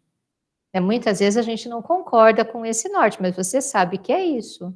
Então, a partir daqui, você vai se organizar, você vai se coordenar, você vai até tentar modificar aquela situação, mas você tem aqui um parâmetro que não é a insegurança, que é a segurança. Então, agora, eu não sei se eu estou enganada, mas essa modulação de efeitos foi algo criado pelo Gilmar Mendes, não foi? Não, essa modulação de efeitos está lá na lei do controle. É a TUNC, né? Então, a diferença do TUNC e do NUNC é o declarar e o decretar, né? Porque quando você reconhece uma situação que já existe, você declara. Quando você modifica uma situação, você decreta. Então, o TUNC é o declara, o NUNC é o decreta, porque quando eu digo assim, isso aqui, a partir de hoje, é desta maneira, eu estou mudando um estado. Então, aí é nunc. Então, era assim até aqui, a partir de hoje mudou. Agora, o tunc é aquilo que eu reconheço, que em tese, o Kelsen mesmo fala isso na teoria pura do direito, quando ele fala do controle de constitucionalidade da lei, das leis em outras obras, ele fala dessa questão da nulidade, né? E tem até um professor, acho que é da Federal do Rio Grande do Sul, que fala em nulificação. Então, o Hans Kelsen, ele fala isso, mas ele também reconhece que em muitas situações concretas, eu reconheço a inconstitucionalidade. Perdão, estou dizendo que a inconstitucionalidade não existe, mas o efeito daquela declaração, ele pode ser trazido para cá ou estabelecido a partir de uma determinada data. O Supremo Tribunal Federal usa com frequência, né, a modulação temporal dos efeitos, mas a modulação temporal dos efeitos está prevista lá na Lei 9868, que é a lei que trata das ações de controle concentrado, a DO, ela não trata de todas não, ela trata da DI, da DC e da DO, quem trata da DPF é a 9882. Diga, você ia fazer uma pergunta? Antes, o número dessa lei. A lei que trata da ADI, da ADC e da ADO é a lei 9868 de 99. Ele não pode ser ratificado. Não. O anulável pode. Tem isso? Tem. Dá-se a impressão, falando assim, que nós estamos re-ratificando. Não. Não tem nada a ver. Na verdade, é assim, veja, a inconstitucionalidade é a declaração de que a lei, ela é defeituosa, seja pelo aspecto formal, seja pelo aspecto material, ela é inconstitucional de início. Sim. Agora, o que eu estou dizendo a você é assim, quando você fala em modulação temporal dos efeitos, você não deixa de reconhecer que a lei é inconstitucional. O que você está dizendo lá nos termos da lei, né, que eu nem vou entrar aqui em questões de mérito, é que, considerando situações relevantes de natureza social, de natureza econômica, de natureza jurídica, você pode estabelecer que os efeitos da sua declaração, eles se operem a partir de outra data. Então, você não está dizendo que a lei não é inconstitucional, ela é. O que você está dizendo é assim, olha, mas eu vou aplicar os efeitos, vamos pensar, por exemplo, no PIS e no COFINS. Quando eu digo que não pode estar na base de cálculo, evidentemente, para além da prescrição e da decadência, ainda que eu aplique aí mesmo que seja lá dentro do prazo de decadência, isso vai ser um rombo, já está sendo um rombo considerável, né? Então, nesse caso, o Supremo Tribunal Federal fez a modulação temporal dos efeitos, como fará também na questão da demarcação das terras indígenas, que a gente também não sabe como é que vai ficar, porque porque o Poder Legislativo derrubou o veto, a lei que o Poder Legislativo tinha aprovado e o presidente da República havia vetado, enfim. Então, ali eles também vão aplicar a modulação temporal dos efeitos. Por quê? Porque eles reconhecem, os ministros, que naquela situação há aspectos de natureza social, econômico relevantes para que se diga que essa situação vai valer a partir de uma determinada data. Agora, para a gente começar a entender isso, que me parece que é o mais importante, né, no começo, é isso, não se está dizendo que a lei não é inconstitucional, está se dizendo que a aplicação dos efeitos dessa declaração vai se operar a partir de uma data que não é o início da vigência da lei. A aplicação de um termo inicial. Exatamente, você vai fixar um termo inicial que não é o início da vigência da lei. Vamos pensar, por exemplo, que a lei começou a vigorar, sei lá, no dia 1º de abril de 2010. E aí você declarou a inconstitucionalidade da lei hoje, dia 15, né, de janeiro de 2024. Ela é inconstitucional desde quando? Desde janeiro de 2010, né? Mas aí você fala, nossa, mas aí vamos imaginar que seja uma questão de concurso público. Ou tem um caso que eu acho que você pode depois até examinar, que, quando entrou em vigor a reforma da Previdência Social, modificou-se o artigo que criava o regime jurídico único, que, salvo o melhor juízo, era o caput do artigo 39 da Constituição. Aí se modificou, houve uma série de processos seletivos e concursos, acho que talvez você até se lembre disso.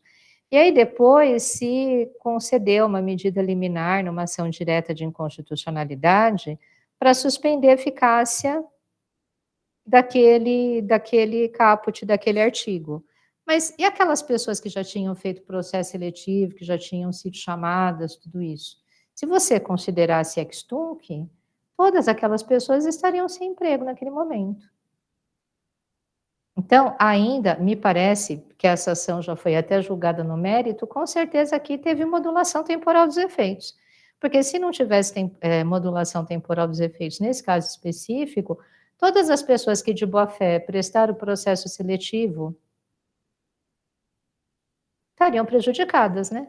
Porque se não valeu, assim, acho que esse caso concreto talvez te ajude a entender um pouquinho melhor. Deu para entender? Depende, né? Como tudo na vida, depende de como for aplicado, né? Em algumas situações, me parece que é bastante razoável, em outras, talvez não. Interpretação.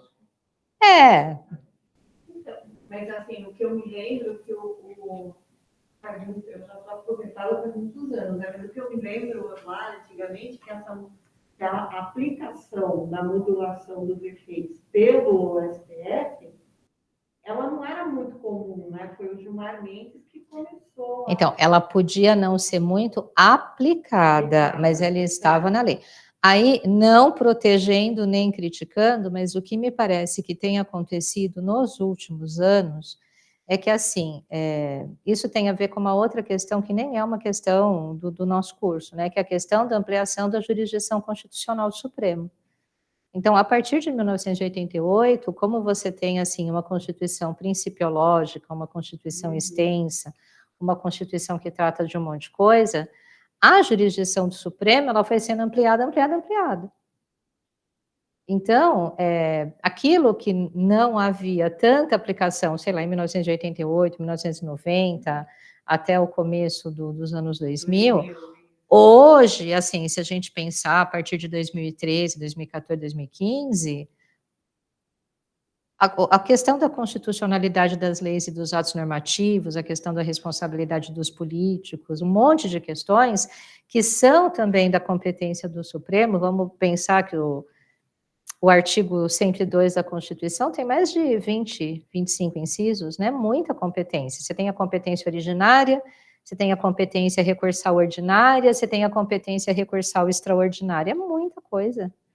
Então, toda hora há coisas para discutir, né? Então, eu acho que não justifica, mas explica também por que há tanta coisa, né? Porque se a gente pensar aqui, o Kelsen, ele não diz que é o órgão de cúpula do Poder Judiciário que tem que fazer controle de constitucionalidade. No modelo do Kelsen, você tem que ter um tribunal constitucional.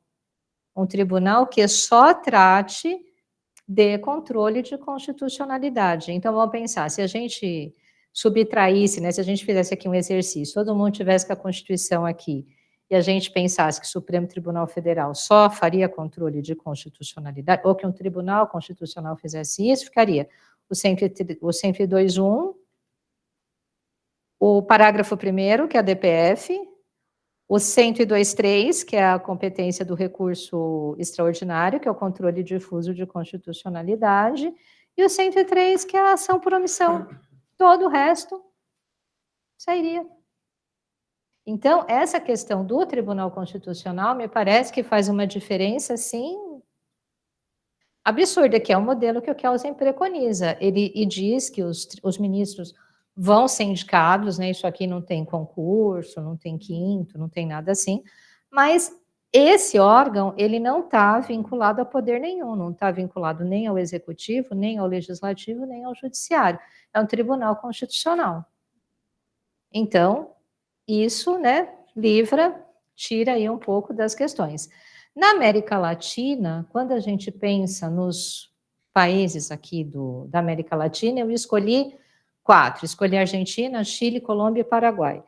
Na América Latina, o processo de redemocratização e proteção dos direitos humanos, ele tem muita relação com a questão do controle de constitucionalidade nesses países.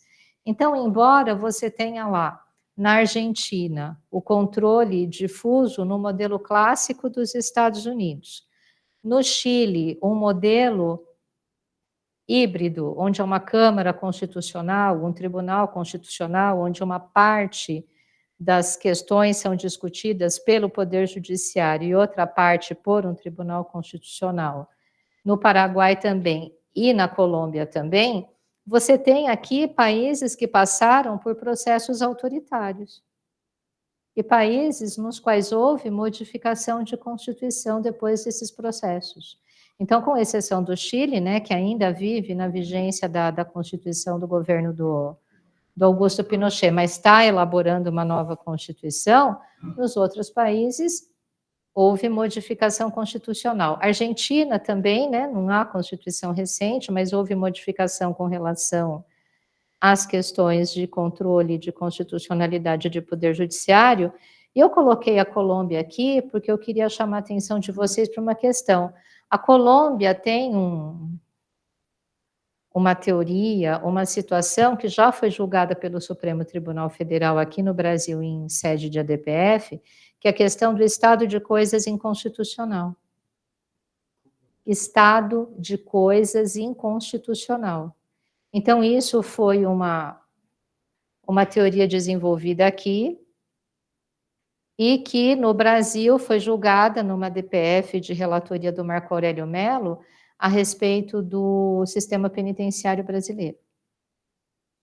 Então, tem algumas coisas assim, a maioria dos países, né, com exceção da Argentina, adota modelos híbridos, uma parte é por corte, outra parte é pelo Poder Judiciário, mas também tem lá as questões de constitucionalidade relacionadas, no meu modo de ver, com o processo de redemocratização, que, como você disse, assim, antes era discutido, mas e depois? Bom, depois passou a ser mais discutido, né? Porque quando você fala em controle de constitucionalidade, me parece que é uma questão essencialmente democrática também, né? Você não fala em controle de constitucionalidade em regimes autoritários, né? Você fala mais em regimes democráticos ou que tentam construir a democracia. Bom, no Brasil. No Brasil, gente, o que eu fiz aqui? Eu anotei para vocês os artigos das constituições onde há referência à relação com controle de constitucionalidade. E aí depois vocês podem examinar, evidentemente, que a grafia das constituições vai mudando, né, de acordo com o tempo. A Constituição do Império tem uma grafia totalmente diferente da nossa, mas estão aqui as maiores situações. No Brasil, o Império não tem controle de constitucionalidade. Mas a Constituição do Império cita no artigo 15, números 8 e 9, no artigo 98, que o poder legislativo pode anular leis contrárias ao interesse público, né? E a gente não pode esquecer que a Constituição do Império tinha 4 poderes: executivo, legislativo, judiciário e moderador, que era o poder do imperador. Então, o imperador ele também podia dizer que uma lei era anulável, era nula, ele podia. Evidentemente que aqui, nesse período, não se fala em constitucionalidade nem em inconstitucionalidade. Na República.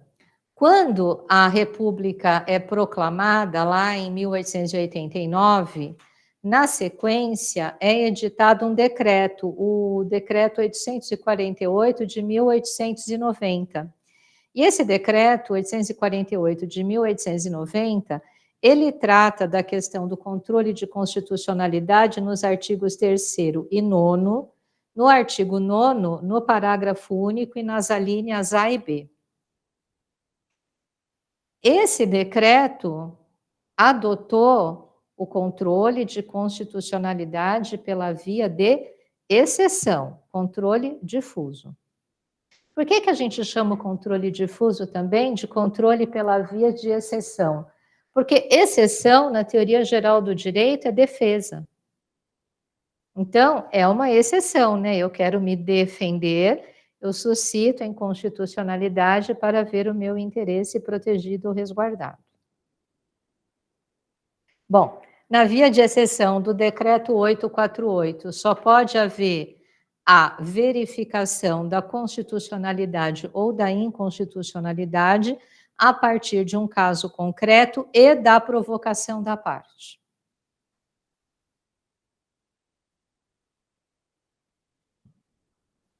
Essa situação do decreto 848 vem aqui para a Constituição da primeira Constituição da República, a Constituição de 1891, no artigo 59, parágrafo 1º, alíneas A e B, e na Lei 221 de 1894, no artigo 13, parágrafo 10. Opa. Constituição de 1934. A Constituição de 1934, ela é uma Constituição muito interessante, porque, primeiro, ela é uma Constituição que durou pouquíssimo tempo, né? Ela é fruto da Revolução Constitucionalista de 32, ela é uma Constituição que durou muito pouco tempo, e ela é uma Constituição que dá uma grande ênfase a direitos sociais, porque ela já é promulgada sob a influência do Getúlio, né? E o Getúlio é o pai do trabalhismo brasileiro, né?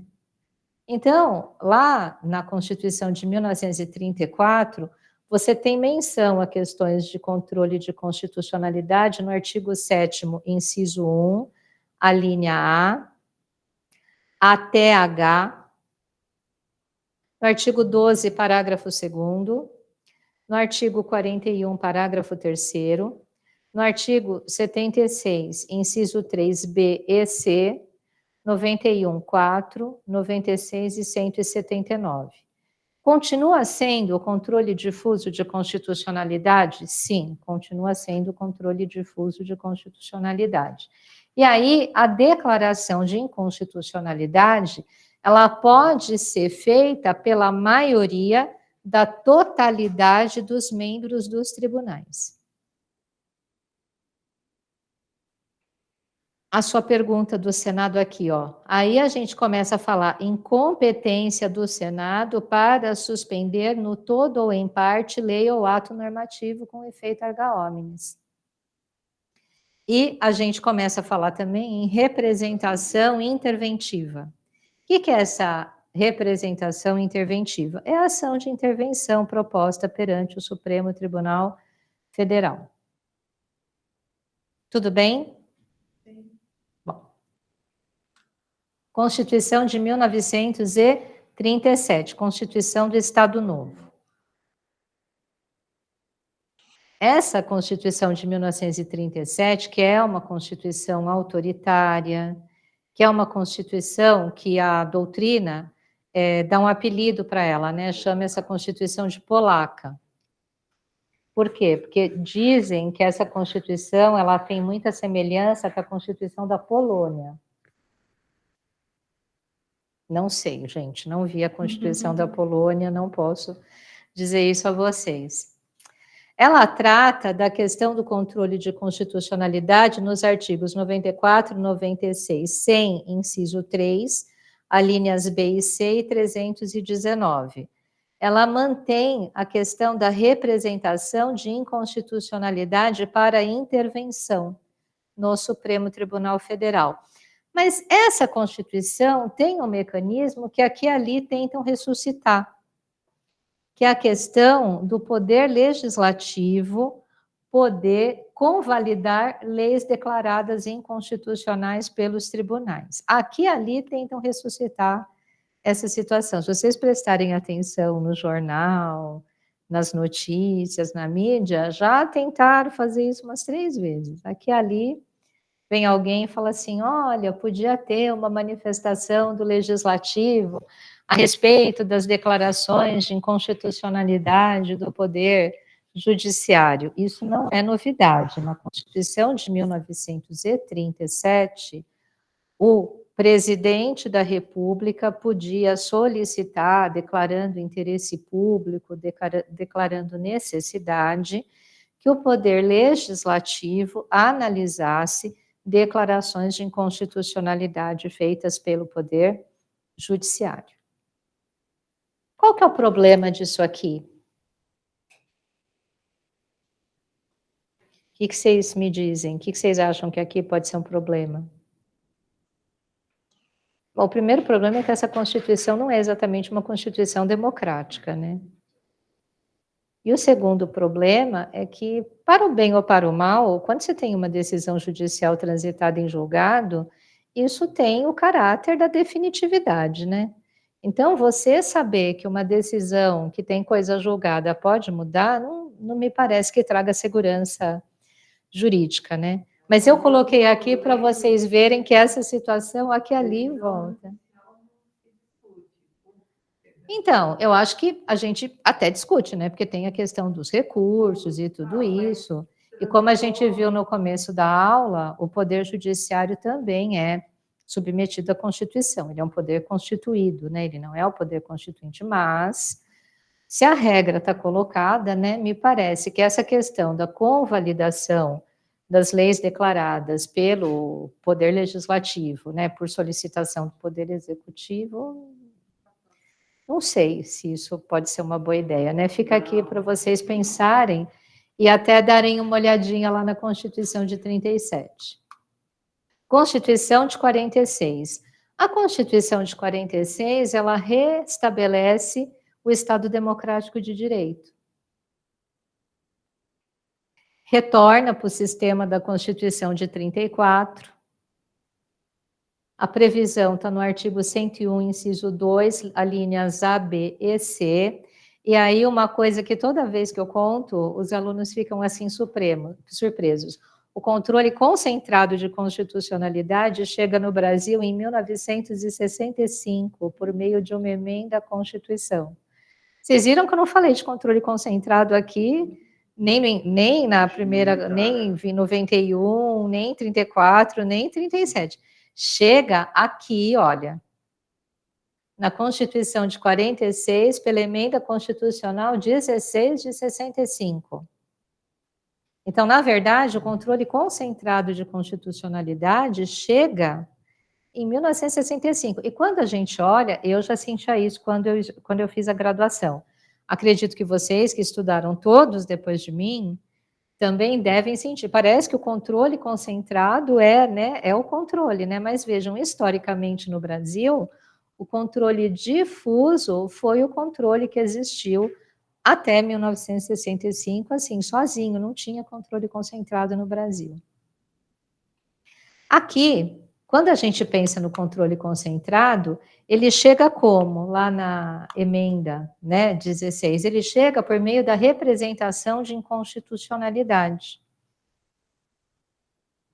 que pode ser proposta pelo Procurador-Geral da República. Constituição de 67 e emenda 1 de 69. Artigo 10, incisos 6 e 7, artigo 11, parágrafo 2º, 15, parágrafo 3º, a linha D, e 119, inciso 1. Ampliação da competência do Procurador-Geral da República para representação de intervenção, isso me parece que é uma questão do período, né? A gente aqui já está vivendo num período de exceção. Aqui se começa a falar em controle de constitucionalidade de lei municipal em relação à Constituição estadual. Gente, isso também é uma coisa muito importante que eu vou repisar muito com vocês na aula de amanhã. Vejam só, quando eu penso no controle em relação ao Supremo Tribunal Federal, eu estou falando de controle de lei federal e de lei estadual.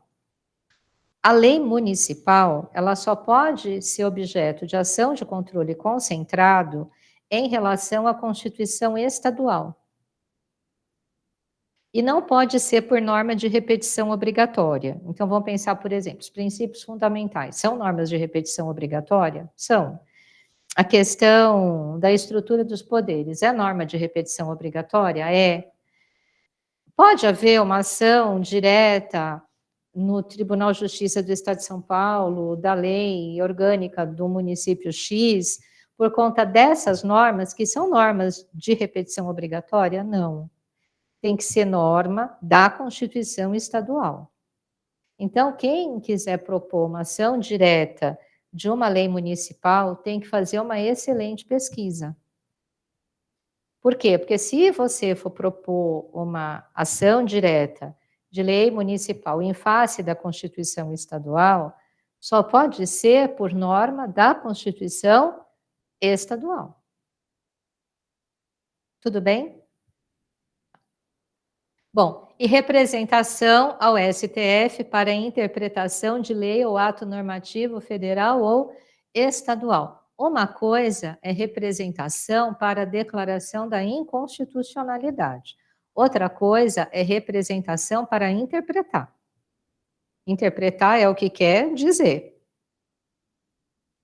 Faz diferença, né? Constituição de 1988, chegamos aqui.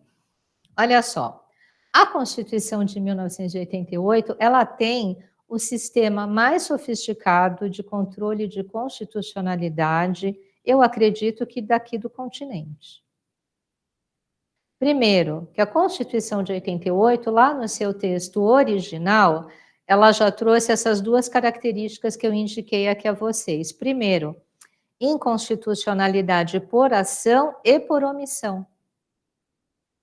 Então, qual que é a diferença da inconstitucionalidade por ação e a inconstitucionalidade por omissão? Na inconstitucionalidade por ação, eu tenho uma lei e eu pergunto ao tribunal se essa lei é inconstitucional. Na inconstitucionalidade por omissão, eu tenho um direito, eu tenho uma prerrogativa de cidadania ou de nacionalidade, eu não posso exercê-la porque falta lei. Então, a inconstitucionalidade por omissão é o reconhecimento da impossibilidade do exercício de um direito, da impossibilidade do exercício de uma prerrogativa de cidadania ou de nacionalidade, porque eu não tenho lei que me possibilite exercer. O exemplo clássico é o direito de greve dos estatutários civis, do 37, inciso 7.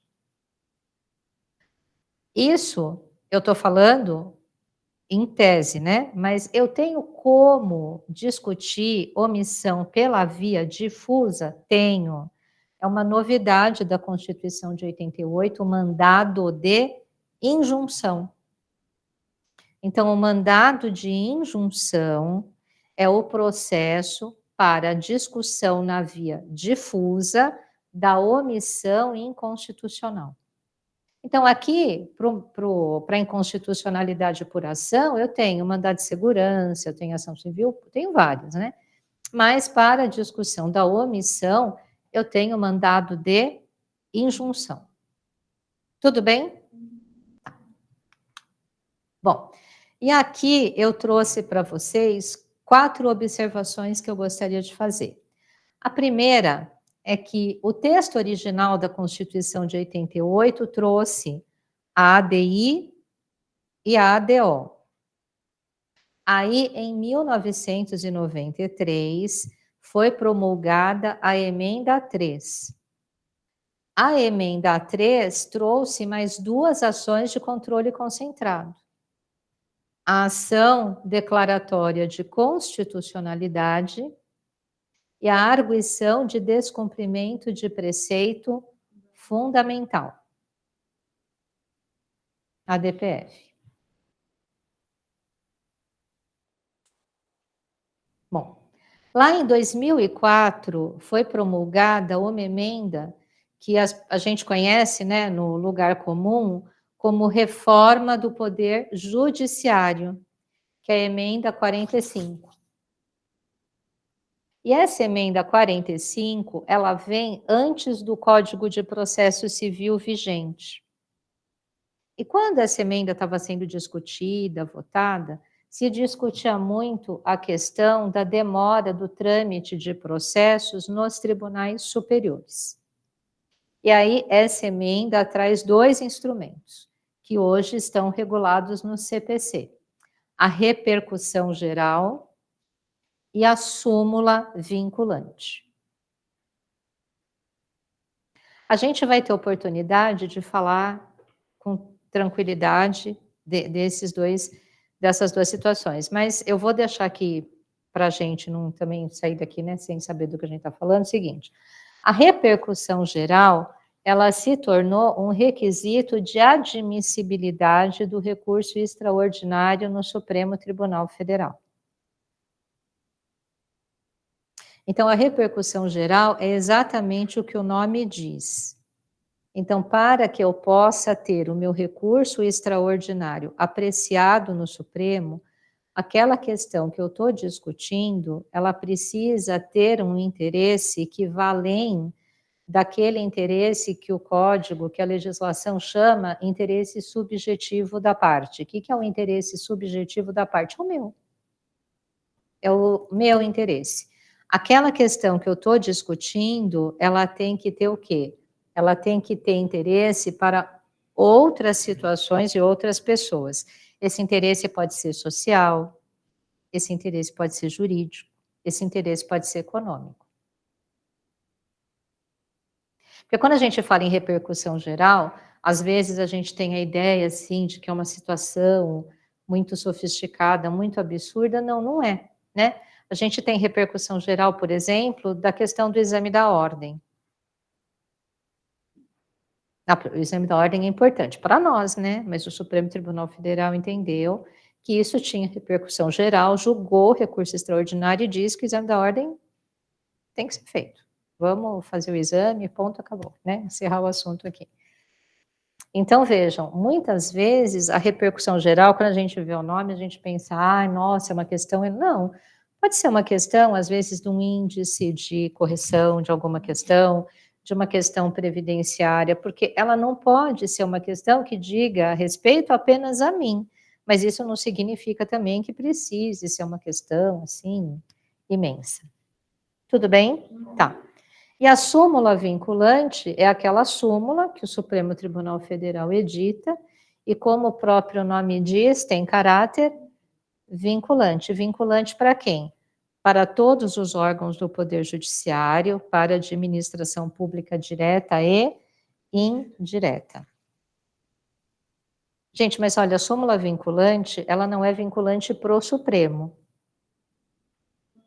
Porque se fosse vinculante para o Supremo não podia modificar, o Supremo não poderia cassar, o Supremo não poderia fazer nada. Então, assim, ela é vinculante do STF, do STJ para baixo. É porque isso já caiu em prova e já foi uma confusão. Por que a súmula vinculante não é vinculada ao Poder Legislativo? Então, porque a súmula vinculante, ela é um ato do Poder Judiciário para decidir questões que dizem respeito às situações que são levadas ao conhecimento do Poder Judiciário. Provavelmente você está fazendo essa pergunta por conta de que hoje, assim, tem uma decisão judicial, eu acabei de citar a questão do marco, né, das terras. Então, o Supremo decide uma coisa e vem o Poder Legislativo e decide. É uma situação que a gente vai ter que lidar, né? Quais são as alternativas? É o futuro que vai ter que dizer para a gente. Mas a súmula vinculante, ela serve para quê? Para que aquelas questões que são repetidamente levadas ao conhecimento do Poder Judiciário tenham uma decisão uniforme. Agora, veja, isso a gente não pode perder de perspectiva e a gente vai voltar a falar disso. Essas duas situações, elas chegaram aqui na emenda 45 por conta dessa questão do grande acúmulo de processos, que era uma fotografia daqui, né, da emenda. E depois veio o novo CPC, vem a questão da súmula repetitiva, vem outras situações, e essas questões também estão disciplinadas no novo código, no código vigente. Tudo bem? Gente, peço desculpas porque ainda demorei, tomei um pouquinho, 10 minutos de vocês, né? Alguma dúvida até aqui? Então, nos vemos amanhã às 7 horas? Gente, muito obrigada, viu, pela presença de vocês. Muito obrigada pela atenção de vocês, pessoal. Até amanhã. Boa noite, professora. Boa noite, gente. Tudo certo? Tudo certo. Sim, tudo certo. Então, muito obrigada, viu, pela atenção de vocês. Obrigada. Até amanhã. Tchau, tchau.